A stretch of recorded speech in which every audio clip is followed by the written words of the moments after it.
e eu quero ler para vocês Marcos no capítulo 4. E, portanto, vamos ler do verso 1 até ao verso 13. Outra vez começou a ensinar junto do mar, e é óbvio que se está a falar de Jesus. Portanto, Jesus começou a ensinar junto do mar, e ajuntou-se a ele grande multidão, de sorte que ele entrou e assentou-se num barco sobre o mar, e toda a multidão estava em terra junto do mar. E ensinava-lhes muitas coisas por parábolas, e lhes dizia na sua doutrina: ouvi, eis que saiu o semeador a semear. E aconteceu que, semeando ele, uma parte da semente caiu junto do caminho, e vieram as aves do céu e a comeram. E outra caiu sobre pedregais, onde não havia muita terra, e nasceu logo, porque não tinha terra profunda. Mas saindo o sol, queimou-se, e porque não tinha raiz, secou-se. E outra caiu entre os espinhos, e crescendo os espinhos a sufocaram e não deu fruto. E outra caiu em boa terra, e deu fruto, que vingou e cresceu. E um produziu 30, outro 60, e outro 100. E disse-lhes: quem tem ouvidos para ouvir, ouça. E quando se achou só, os que estavam junto dele com os 12 interrogaram-no acerca da parábola. E ele disse-lhes: a vós vos é dado saber os mistérios do reino de Deus. Mas aos que estão de fora, todas estas coisas se dizem por parábolas, para que vendo vejam e não percebam, e ouvindo ouçam e não entendam, para que se não convertam e lhes sejam perdoados os pecados. E disse-lhes: não percebeis esta parábola? Como, pois, entendereis todas as parábolas? Ainda antes de irmos mesmo para Marcos, de uma maneira breve, eu queria perguntar, assim, tem de ser breve, ok? A resposta tem de ser breve, mas destes 3 primeiros capítulos, que tu já leste no Evangelho de Marcos, o que é que tem chamado mais a tua atenção? O que é que tem surpreendido mais? E repara, esta pergunta vale para todos. Quer para a pessoa que começou a ler a Bíblia há pouco tempo, se for o teu caso e começaste a ler a Bíblia há pouco tempo, mas quer para aquele que já tem décadas de Bíblia.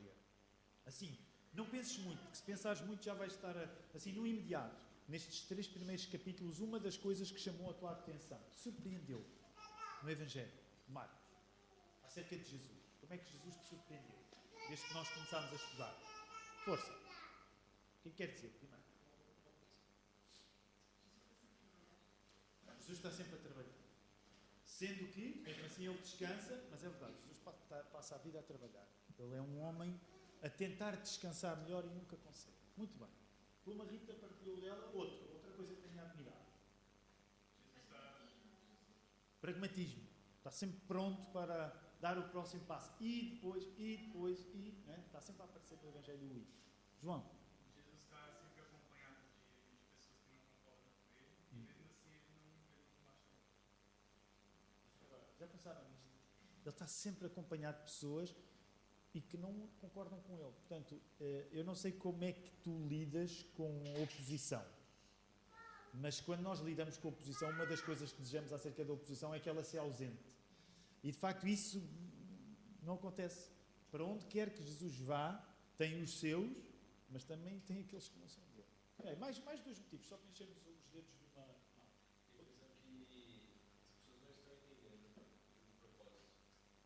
Então, Giovanni diz aqui uma coisa que é verdade. A maior parte, até agora,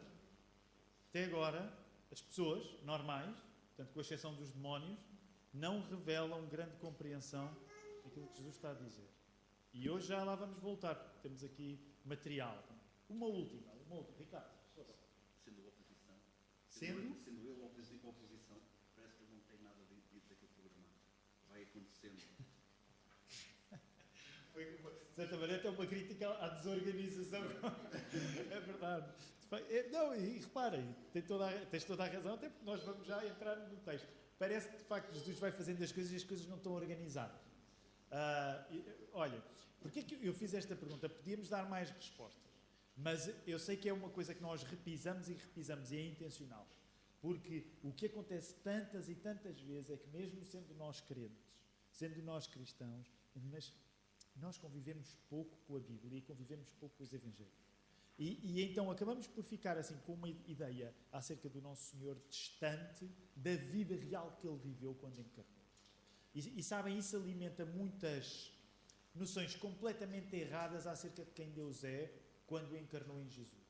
Uma dessas noções é que nós tendemos, e este último exemplo do Ricardo é útil para isto, nós tendemos a achar que Jesus, quando encarnou, foi assim uma coisa bela, maravilhosa, divinal.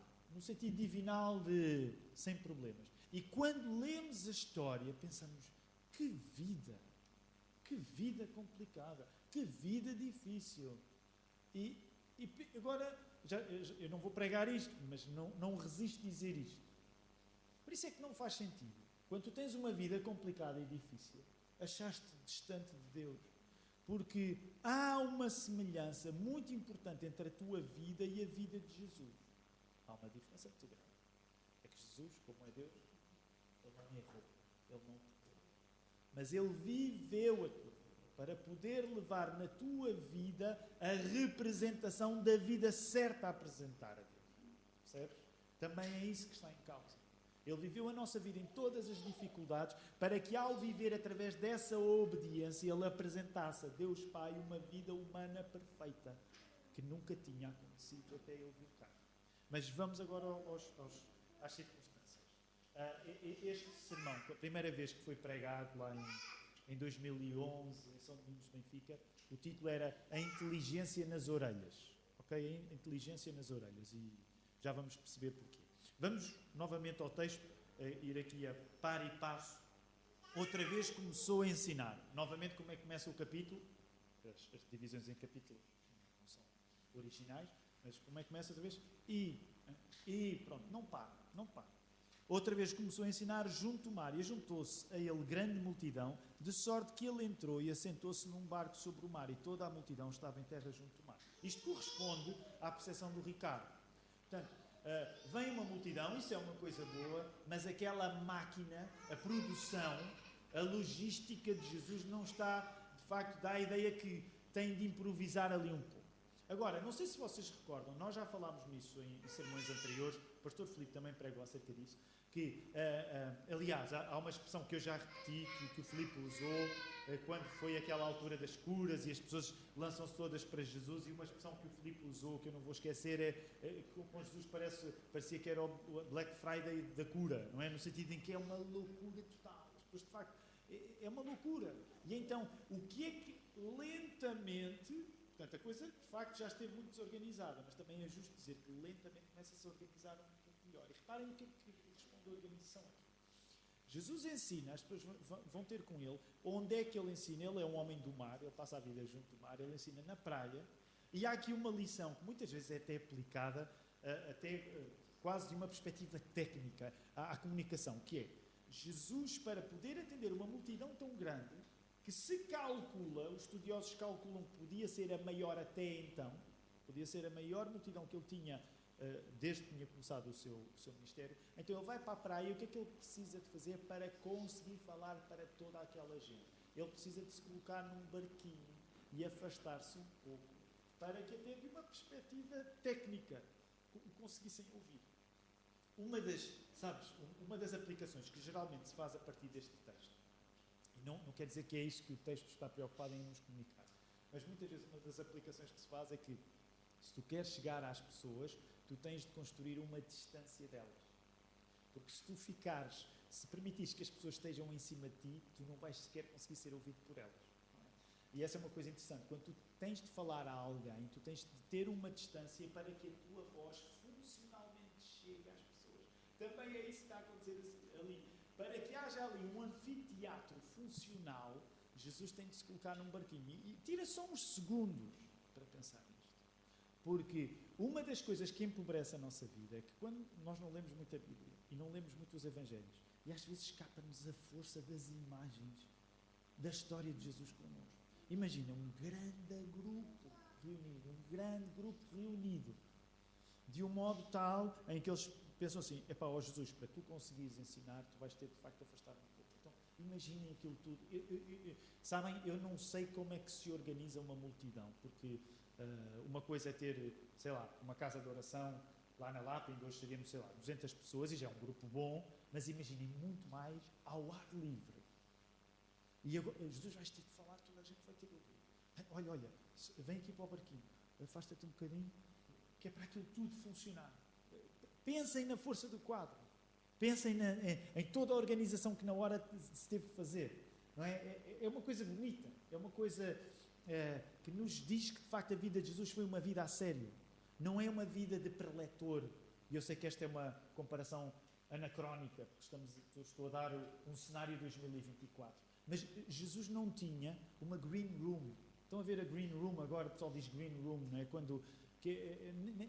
Nem é bem o camarim, mas estão a ver, por exemplo, naquelas grandes igrejas com vários serviços de culto, muitas vezes os pregadores já não se sentam com o povo, já se tornaram católicos, já é clero, já não se sentam com o povo. Então, eles ficam numa green room, que é aquele lugar onde eles andam. Eu já estive em algumas green rooms, tenho de assumir. Não em Portugal, mas não, por acaso já estive. Também já estive em Portugal, numa green room. Mas que é aquele lugar em que o preletor vai e vai falando, olha, e agora é o sermão do meio-dia, a seguir é o sermão das 2, e ele vai para a green room, e geralmente tem sempre catering, há sempre comidinha. E eu não tenho nada contra as green rooms. Eu gostava um dia ir lá para dar-me uma grande green room para mim, estar lá sentadinho, descansadinho, agora vem-se. Mas não é nada disto que acontece, ok? Não é nada disto que acontece. Jesus está envolvido até nas pequenas embrulhadas para que ele possa falar e ser ouvido. Ok? Agora reparem, o que é que ele vai falar? Tem uma grande multidão à frente. Aliás, isto é o problema da Algésia, eu fico mais à vontade e falo de uma maneira que não falaria na Lapa. Eu nunca diria na Lapa grande multidão, mas pronto. Isto fica mais... A gente perde qualidade de chegar a Algés, tocar por lá, grande multidão. Não existe a palavra grande. Mas pronto, o que é que Jesus escolhe pregar? O que é que Jesus escolhe pregar? Ensinava-lhe muitas coisas por parábola. E lhes dizia na sua doutrina: ouvi, eis que saiu um semeador a semear. Então, pensa nisto. É provavelmente a maior quantidade de pessoas que Jesus tem no auditório desde que começou a sua carreira. O que é que ele pensa? Vou escolher aqui o meu melhor sermão até agora. Vou escolher quando eu prego aquela mensagem, há sempre... As pessoas ficam tocadas. Não. Jesus entrou numa nova fase de comunicação, já vamos ver o que isso significa. Mas o que é que ele escolhe? Ele escolhe uma parábola e a parábola do semeador. Maior número que provavelmente estava reunido até então. E ele escolhe a parábola do semeador. Okay? Vamos recordar a parábola. Aconteceu que, semeando ele, uma parte da semente caiu junto do caminho e vieram as aves do céu e a comer. Coloquem-se no lugar. Vamos fazer aqui umas parábolas. Coloquem-se no lugar daquele auditório.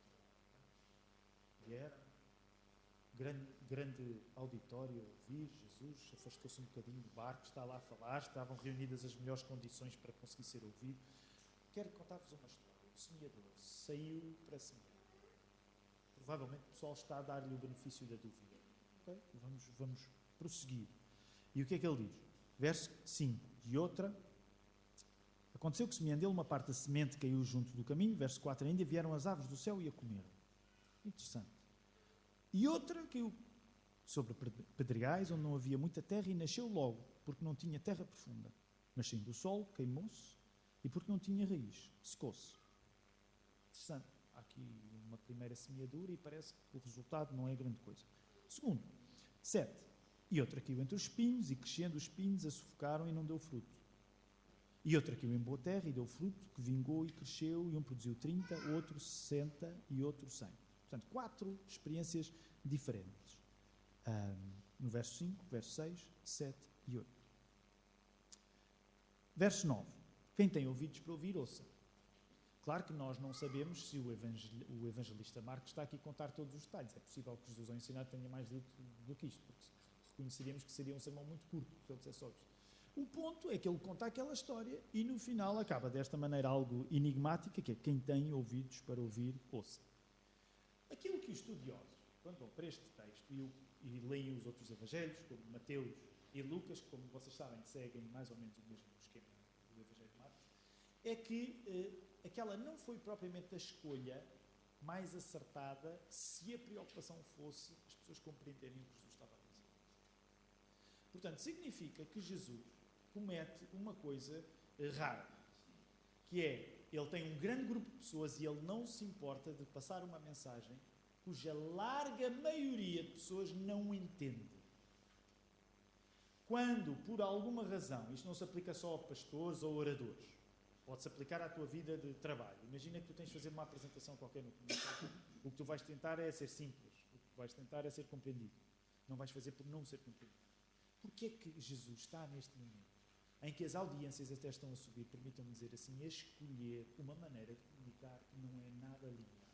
Porquê? Porquê é que Jesus está a escolher, a esta altura do campeonato, em que a coisa parece que lhe corre bem, falar de um modo em que a maior parte das pessoas não compreende? O texto vai-te ajudar a responder. E nós hoje não vamos para a explicação da parábola, vamos deixar para o próximo sermão. Mas volta aí, verso 10. Quando ele se achou só, os que estavam junto dele com os 12 interrogaram-no acerca da parábola. Portanto, tu tens a ideia que não são só os 12, há o grupo dos apóstolos, dos 12 apóstolos, mas há um grupo, vamos dizer, que também acompanha Jesus além dos apóstolos. Se eles interrogam Jesus acerca da parábola, isso significa o quê? Força, pergunta para vocês. Se eles interrogam Jesus acerca da parábola, isso significa o quê? Perceberam? Pensa nisto novamente. Se eles não perceberam, e eles são quem? Eles são aqueles que estão próximos de Jesus. Se eles não perceberam, e eles são aqueles que estão próximos de Jesus, é absolutamente justo, porque esse é geralmente o consenso da maior parte da análise teológica deste texto, que a maioria não terá entendido o que Jesus pregou. Imagina, eu estar aqui a pregar, imagina, estás aqui pela primeira vez, até vieste com uma boa vontade e tal, e eu prego e tu no final. Mas não queres sair daqui mãos a abanar, vais ter com o outro pastor, quer dizer, o pastor Filipe certamente, sim, muito bem. E o que o pastor Filipe diz, olha, já somos dois. Esta é uma igreja estranha, porque nem as pessoas que estão próximas do Tiago, que estão associadas à tarefa dele, compreendem o que o Tiago está a dizer. Okay? Esta é a história de Jesus entre nós. Esta é a história da encarnação. Agora, se isto já não é auspicioso, se isto já não é uma coisa que à partida pareça que está a correr bem, repara a resposta que Jesus vai dar. Eu sou sincero contigo, eu já preguei este texto antes, já o li várias vezes na vida, mas quando estava a ler aqui em voz alta, eu sou sincero, ainda me dói ler o verso 13 naquilo que Jesus diz. Ok? Aliás, nem é o 13, é o 12. Mas vamos voltar a... Ainda hoje me dói ler estas palavras. Porque repara como é que Jesus explica. Verso 11. A vós vos é dado saber os mistérios do reino de Deus. Okay? Ele está a dizer isto aos seus amigos, portanto aos apóstolos e às pessoas que estão com os apóstolos. Verdade seja dita, a esta altura eles sabem o mistério. Responde, força. Sabem o mistério, ele diz, a vós vos é dado saber. Eles sabem? Não sabem sequer. Vocês que fizeram a pergunta, são as pessoas que devem saber. As pessoas que devem saber já sabem? Não sabem, mas devem saber, ok? Mas Jesus vai ajudar, se calhar nem tanto. Mas aos outros que estão de fora, todas estas coisas se dizem por parábolas. Geralmente, quando eu estava a crescer, um clichê de igreja que existia, sabem aqueles clichês de igreja? Aquelas frases feitas que se dizem na igreja, que tu ouves, tu cresces a ouvir aquilo, até o momento em que leste a Bíblia e te apercebes, curioso, é mesmo o contrário. Um dos clichês que eu ouvia era, não, Jesus falava por parábola, porque aquela gente era simples, era gente rude do campo, como dizia o gato fedorento, né? Gente simples, rude do campo. Então ele falava assim, dava comparações agrícolas e as pessoas compreendiam. Curiosamente, tu nunca vais encontrar isto na Bíblia, pelo contrário. Um dos textos que mais visivelmente explica a razão por que Jesus usa parábolas é precisamente para dizer o contrário. Jesus ensinava por parábolas porque assim era simples, as pessoas compreendiam. Então vamos lá ler o que é que Jesus diz. Então, vocês que estão dentro devem compreender, mas aos de fora eu conto parábolas. Para quê? Verso 12, olha aí, na sua excelsa glória, olha o verso 12. Para que as pessoas que estão a ouvir parábolas, para que elas vendo vejam e não percebam. E ouvindo ouçam e não entendam. Já não está a ir bem, mas olha a maneira como Jesus remata. Okay? Qual é o objetivo de Jesus? para que essas pessoas... Como é que dizia o clichê da igreja? Jesus fala de uma maneira simples para as pessoas compreenderem, para se salvarem. E o que é que Jesus está aqui a dizer? Para que elas não se convertam e lhes sejam perdoados os pecados. E a pessoa diz assim, pronto, é aqui que eu desisto de Jesus. É que eu julgava que Jesus vinha e tal. Bem, eu não vou resolver certamente tudo aquilo que é complicado nestas palavras de Jesus. Mas eu quero que tu entendas um significado acerca delas. Porque a coisa mais importante é aquilo que tu vais compreender hoje acerca das parábolas, não tanto acerca da salvação, de quem é salvo e de quem não é salvo. Okay? Porque a maior preocupação a esta hora do campeonato, no que está a acontecer aqui no Evangelho de Marcos, é tu compreenderes alguma coisa acerca das parábolas e não necessariamente acerca de salvação. Porquê é que eu te estou a dizer isto? Porque alguns de nós, e é o meu caso, reparem, por exemplo, aqueles que são mais calvinistas, muitas vezes a nossa tendência é pegar nestes textos e estão a ver? Deus é que escolhe, mas o propósito deste texto não é necessariamente estar a responder às tuas angústias soteriológicas. Okay? O propósito deste texto é tu compreenderes que há uma função específica no facto de Jesus ter começado a usar parábolas. Por isso mesmo, o remate do verso 13, ele diz assim: não percebeis esta parábola? Como, pois, entendereis as parábolas? Quem é que tem na Bíblia para todos? Talvez deve ser mais divertido na Bíblia para todos. Como é que ele diz isso na Bíblia para todos? Eu devia ter visto. Como é que diz Bíblia para todos? O 13, sim. Jesus perguntou-lhes se não compreendem esta parábola como Já viste a classe deste professor? A pedagogia deste professor? Se vocês não entenderam isto, como é que vão entender o resto? É uma perspectiva bastante positiva, não é? Se vocês não entendem isto, como é que vão entender o resto? Deixa-me dizer-te uma coisa, não é a primeira vez que Jesus vai fazer este tipo de afirmações, de pessoa que parece estar cheia de vontade de desistir dos alunos da aula que tem, da turma que lhe caiu em sono. Agora, se tu reparares, olha para o texto que vai seguir, que nós não vamos entrar. O que é que vai acontecer a partir do verso 14? O que é que vai acontecer? Força. Jesus vai explicar. De facto, Jesus vai explicar. Jesus não vai dar uma de que classe tão miserável, esqueçam, desisto de vocês. Não, Jesus de facto vai explicar. Mas vamos deixar a explicação para o próximo sermão. O que eu gostaria que tu pensasse era porquê é que Jesus decidiu começar a usar parábolas?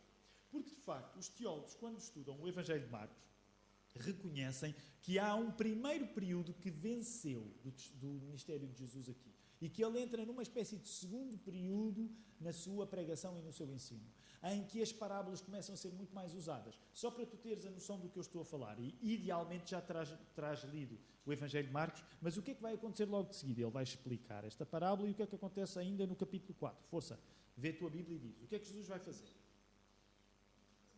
Ele vai contar de seguida a parábola da candeia, depois vai contar a parábola da semente e depois vai contar a parábola do grão de mostarda. Portanto, ele começa uma nova fase onde começa a pregar através de parábolas. Não te esqueças da palavra, da coisa difícil que ele disse, o verso 12. De facto, Jesus está a querer intencionalmente separar os seus ouvintes agora de uma maneira que não tinha feito até então. O que significa que a parábola é um método de Jesus ensinar que separa umas pessoas das outras. Agora repara, tendo em conta que ele usa que ele faz um apelo no final da parábola, qual foi o apelo que ele fez no final da parábola? Quando Jesus pregou a parábola, portanto, ainda antes de estar a falar com os seus discípulos e com o grupo mais chegado, qual foi o apelo que ele fez? Quem tem ouvidos para ouvir, ouça. Portanto, o que tu te apercebes é que Jesus não disse quem não tem ouvidos para ouvir que tivesse. Ele não disse isso. A abordagem de Jesus não é a abordagem fatalista. Olha, tu não nasceste para compreender. Ele não diz isso. O que é que Jesus diz? Quem tem, se tu tens ouvidos, ouve. Portanto, o que é que Jesus está a apelar? Ele está a apelar ao quê dentro da pessoa? O que é que ele está a querer por parte da pessoa que o ouve? Ele está a pedir esforço, ele está a pedir participação por parte da pessoa. Ele está a pedir que a pessoa exerça algo a partir da sua vontade. Então, uma das lições preciosas, quando nós estudamos Jesus a começar a ensinar por parábolas, é tu compreenderes que a parábola é um estilo de mensagem que exige mais da vontade do ouvinte. Nesse sentido, a parábola intencionalmente não facilita no lado lógico explícito, porque quer investir sobretudo na vontade. Quem tem ouvidos para ouvir, ouça. O que Jesus está a fazer é, numa nova fase do seu ministério, Ele está a responsabilizar mais as pessoas. Ele está a dizer, tu és responsável por aquilo que compreendes. E repara, há aqui um aspecto muito interessante. Eu quero sublinhar, porque muitas vezes a nossa tendência, pelo menos é um pouco a minha, é nós acharmos que em grande parte aquilo que deslinda uma coisa da outra, aquilo que torna uma coisa não compreendida em coisa compreendida é o quê? A maior parte das vezes, quando tu pensas em alguma coisa que deves compreender, qual é o meio que te vai permitir tu compreender? Espero que não seja uma pergunta muito... O que é que tu geralmente achas... Ok, o Filipe não pode responder, mas o que é que tu geralmente achas que é preciso para compreenderes alguma coisa? No geral, da tua vida, o que é que tu geralmente achas que é aquilo que te vai permitir compreender alguma coisa? Hã? Estudar. Aliás, nós temos um diácono lá na Lapa, não é?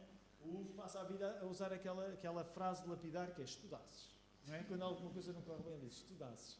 Porque em grande parte nós achamos, como a Patrícia disse, nós achamos que o estudo é o quê? É a aplicação do nosso quê?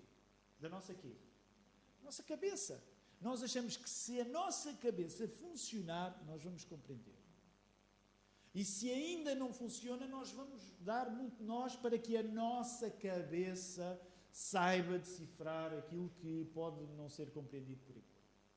Qual é o ponto de Jesus quando ele começa a ensinar as parábolas? Também é este. Isto não vai lá só pela tua cabeça. Isto não vai lá só pela tua cultura. Isto não vai lá pelo teu coeficiente de inteligência. Isto vai lá pela tua vontade. Quem tem ouvidos para ouvir, ouça.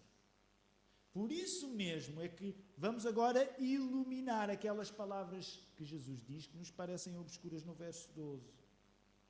O que Jesus está a dizer não é que Ele não tem vontade de salvar. Mas o que Jesus está a dizer é que há uma medida em que as pessoas não compreendem porquê. É porque não têm inteligência para compreender? Então, porquê é que as pessoas não compreendem? Porque elas não querem. E ele, ao usar um método, que é o método da parábola, no fundo ele está a dar às pessoas aquilo que elas já desejavam e não sabiam. É como se Jesus dissesse assim, e obviamente ele não o diz, é uma maneira de colocar o assunto.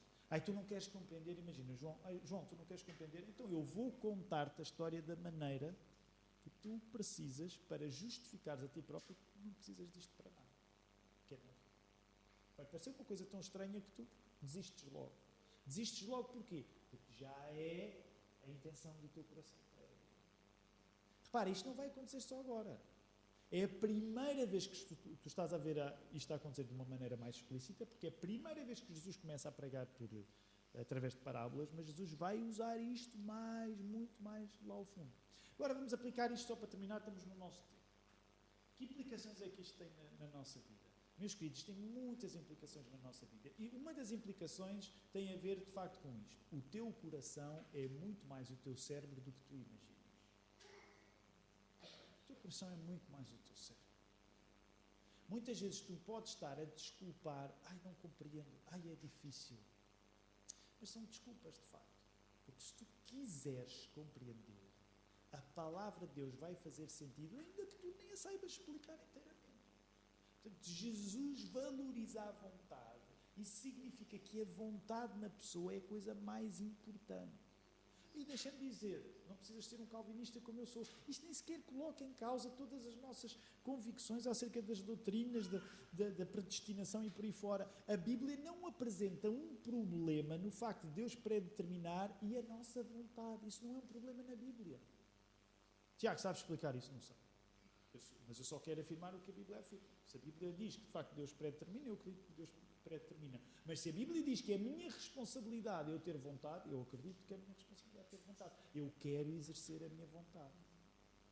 Porque eu querer é o segredo para eu ouvir. Percebes porque é que o sermão tem o título A Inteligência nas Orelhas? Porque a maior parte das vezes a nossa inteligência está de facto num lugar no cérebro que nos dá acesso aos insondáveis mistérios do mundo. Mas o que Jesus estava a dizer é muito diferente disso. Dependendo do teu coração, a compreensão existirá, porque a verdadeira inteligência está nas orelhas. Sentindo a vontade de ouçam, ouçam, ouçam. Quero terminar dizendo isto.